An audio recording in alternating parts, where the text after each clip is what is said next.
Hello बच्चों, कैसे हैं आप। सामाजिक विज्ञान क्लास 7th हमने अभी चैप्टर 7 आपको पिछली वीडियो में किया था। आज हम उसके प्रश्न उत्तर करेंगे। फर्स्ट क्वेश्चन है, निम्नलिखित में मेल बैठाएं। जैसे गढ़ के सामने खेल है, लेकिन गढ़ 84 गढ़ बताया भी था मैंने चैप्टर पढ़ाते वक्त। टांडा, टांडा का मतलब होता है कारवां। श्रमिक, श्रमिक को पाइक बुलाते थे। कुल, कुल का मतलब खेल। शिव सिंह, शिव सिंह आएगा अहोम राज्य। दुर्गावती, गढ़ कटंगा से इसका मेल होगा। फिर आगे है, रिक्त स्थानों की पूर्ति करें। वनों के भीतर पैदा होती नई जातियां डैश कहलाती हैं। तो इसमें क्या आएगा, वर्णों के भीतर पैदा होने वाली नई जातियां कहलाती हैं। सेकंड है, डैश अहोम लोगों के द्वारा लिखी गई ऐतिहासिक कृतियां थी। बुरंजी आएगा इसमें। थर्ड है, डैश ने इस बात का उल्लेख किया कि गढ़कटंगा में 70,000 गांव थे। तो किसमें किया गया, अकबरनामा में। बड़े और ताकतवर होने पर जनजातीय राज्यों ने डैश और डैश को भूमि अनुदान दिए। तो इसमें आएगा, बड़े और ताकतवर होने पर जनजातीय राज्यों ने कवियों और विद्वानों को भूमि अनुदान दिए। नेक्स्ट थर्ड क्वेश्चन है, सही या गलत बताइए। जनजातीय समाजों के पास समृद्धवाचक परंपराएं थी। तो सही है या गलत है। सही है बच्चों यह, क्योंकि हमने चैप्टर में भी यही पढ़ा है कि जनजातीय समाजों के पास बहुत अच्छी वाचक परंपराएं थी। उप महाद्वीप के उत्तर पश्चिमी भाग में कोई जनजातीय समुदाय नहीं था। तो गलत है यह। गोंड राज्यों में अनेक नगरों को मिलाकर 84 बनता था। यह भी गलत है। भील उपमहाद्वीप के उत्तर पूर्वी भाग में रहते थे। क्वेश्चन यह भी गलत है बच्चों। नेक्स्ट क्वेश्चन है फोर्थ, खानाबदोश पशुचारकों को और एक जगह बसे हुए खेतीहरों के बीच में किस तरह का विनिमय होता था। आदान प्रदान होता था, किसी चीज का भी लेना देना।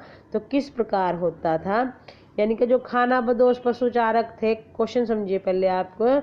खानाबदोश या पशुचारक यानी कि जो इधर उधर घूमने वाले लोग थे और जो किसान थे, उनके बीच में किसी भी चीज का लेना देना या विचारों का लेना देना किस प्रकार से होता था।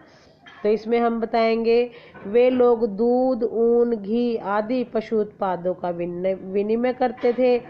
फिर किसान उन्हें अनाज, वस्त्र और बर्तन, अन्य वस्तुएं देते थे। उसके बाद फिफ्थ क्वेश्चन है, अहोम राज्य का प्रशासन कैसे संगठित था। अहोम राज्य भी हमने पढ़ा है, तो उसके विषय में हमें बताना है कि अहोम राज्य में एक जनगणना की गई। प्रत्येक गांव को अपनी बारी आने पर निश्चित संख्या में पाइक बेगार करने के लिए भेजने थे। अहोम राज्य एक बेगार पर आधारित था, यानी कि पाइक पर बेगार पर आधारित था, क्योंकि जो है वो अपनी बारी आने पर यहाँ पर राजा के यहाँ काम करने जाते थे। फिर जनगणना के बाद सघन आबादी वाले इलाकों से कम आबादी वाले इलाकों में लोगों को स्थानांतरित किया जाता था।